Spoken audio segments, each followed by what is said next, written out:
السلام علیکم بچوں، کیا حال ہیں؟ امید ہے سب بچے خیریت سے ہوں گے۔ میں نے آپ لوگوں کے لیے کہانیوں کا ایک نیا چینل شروع کیا ہے جو صرف سننے کا ہے، لہٰذا غور سے سنیں۔ بچوں میں مقبول ہے، ممی کو بھی ہے پسند، ایتا باجی کی کہانی، ایتا باجی کی کہانی۔ پیارے بچوں، آج جو میں کہانی آپ کو سنانے جا رہی ہوں اس کا نام ہے چڑیوں کا گیت۔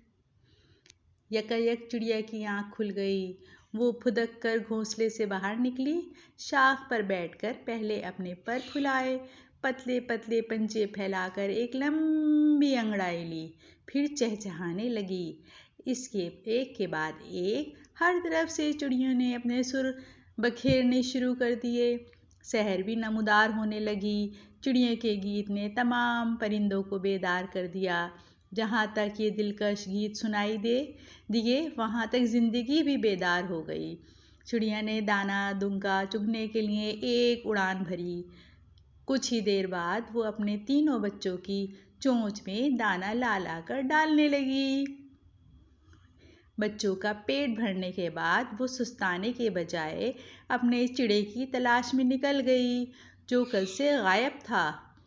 جاتے وقت اس نے بتایا تھا کہ وہ کسی ایسی جگہ کی تلاش میں جا رہا ہے جہاں کسی قسم کا کوئی خوف نہ ہو اور سارے پرندے مل جل کر رہتے ہوں۔ پارک انسانوں سے آباد ہوں اور سکھ چین کا بسیرا ہو۔ دوسری صبح طلوع ہو چکی تھی مگر چڑا واپس نہ لوٹا۔ پوچھتے پوچھتے علم ہوا کہ اس کا چڑا اکیلا نہیں ہے بلکہ اس کے ساتھ 4 اور چڑے نئی جگہ کی تلاش میں نکلے ہوئے ہیں۔ تب کہیں جا کر اسے اطمینان ہوا کہ اس کا چڑا اکیلا نہیں ہے۔ دراصل اس باغ میں عجیب معاملات پیش آئے تھے۔ نئے جانور گھومتے دکھائی دینے لگے تھے۔ ان کا کہنا تھا کہ وہ یہاں کے پرانے رہنے والے ہیں، پہلے کہیں اور چلے گئے تھے، اب لوٹ آئے ہیں۔ باغ کے پرندوں نے ان کی بات کا بھروسہ نہ کیا کیونکہ اب دنیا پہلے جیسی نہیں رہی تھی۔ جانور اور پرندے ایک دوسرے کو شک کی نظروں سے دیکھتے تھے۔ وہ آپس میں دکھ درد بھی نہیں بانٹتے بلکہ اپنی خوشیاں چھپانے لگے تھے۔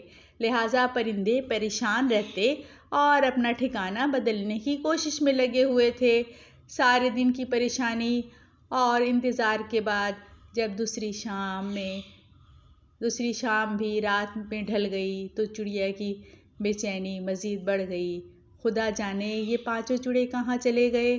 باغ میں آہستہ آہستہ اداسی پھیلنے لگی کیونکہ 5 چڑے لاپتہ ہو چکے تھے۔ چڑیوں نے تتلیوں اور کووں سے بھی التجا کی کہ ڈال منڈلاتے اور نگر گھومتے ہو تو ذرا چڑوں کا بھی معلوم کرتے رہنا کہ کسی کے جال میں پھنس گئے ہیں یا غلطی سے راستہ بھٹک گئے ہیں۔ ادھر چڑیا بیچاری اکیلی اپنے بچوں کی دیکھ بھال کرتی، ان کا پیٹ بھرتی اور دشمنوں سے بچاتی۔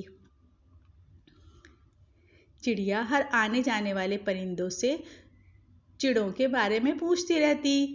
ایک دن معلوم ہوا کہ 5 چڑے کسی دور ویران حویلی میں الوؤں کی قید میں ہیں۔ ان پر الزام ہے کہ وہ اجنبی ہیں اور بلا اجازت الوؤں کے علاقے میں گھس آئے ہیں اور جانے کیا نیت لے کر آئے ہیں۔ چڑوں نے لاکھ سمجھایا کہ وہ جہاں رہتے ہیں وہاں درخت ختم ہوتے جا رہے ہیں، لہٰذا بسیرا کرنے کے لیے جگہ تلاش کرتے نگر گھومتے ہوئے ادھر آ نکلے تھے کہ شاید یہاں ہرے بھرے درخت مل جائیں۔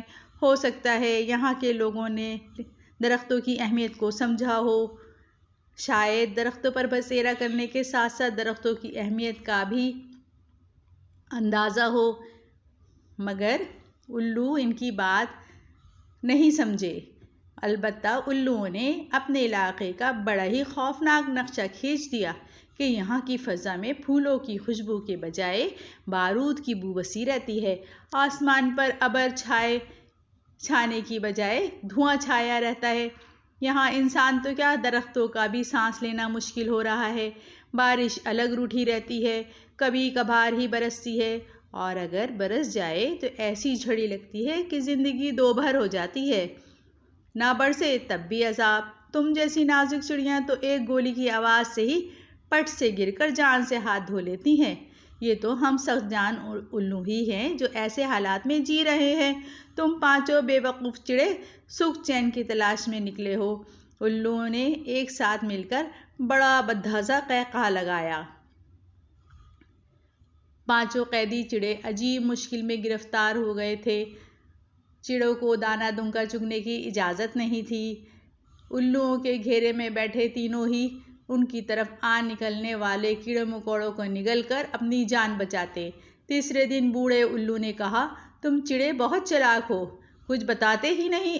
آج ہم تمہیں دم سے پکڑ کر پٹک دیں گے، زندہ رہے تو اپنے علاقے میں لوٹ جانا۔ نہیں نہیں، ایسا ظلم نہ کریں، ہماری بات کو سمجھیں۔ آپ جیسے عقل مند پرندوں کے سامنے ہم جیسے چڑوں کی کوئی حیثیت ہی نہیں ہے، مگر ہمارے خاندان کے لیے ہماری جان کی بڑی قیمت ہے۔ ہمیں مار کر کسی عذاب کو دعوت نہ دیں۔ ناحق بہنے والا خون اپنا حساب مانگے گا، تب آپ کیا کریں گے؟